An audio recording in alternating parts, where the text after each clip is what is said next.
అంటే నేను ఇందాక కూడా నిన్న కూడా చెప్పాను బేసికల్‌గా ఒక మనిషికి విరక్తి కలిగించేలాగా ఎవరు చేయకూడదు.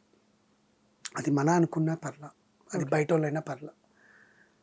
ఒక మనిషికి విచక్షణ అనేది ఎప్పుడొస్తదంటే మనం మోసపోతున్నాము.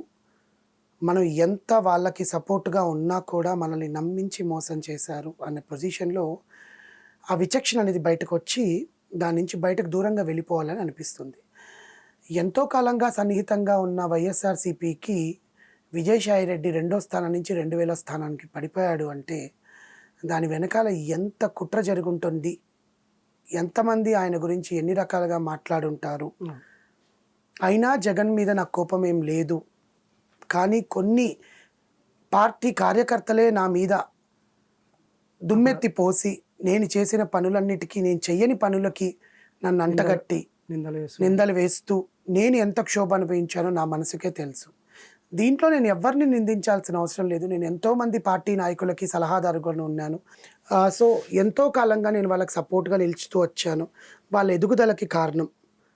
వాళ్ళు ఎలా వెదగాలి?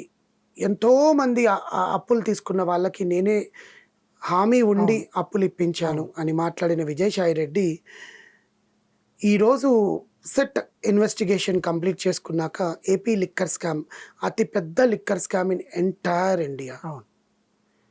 3000 కోట్లు తాడేపల్లి ప్యాలెస్‌కి వెళ్ళిందంటే, విజయసాయిరెడ్డి చెప్పిన నిజాలతో తాడేపల్లి ప్యాలెస్ బద్దలైపోయింది. అసలు ఎంతమంది పెద్ద పేర్లు బయటకొచ్చుంటాయనేది మీరు ఊహకే వదిలేస్తున్నాను.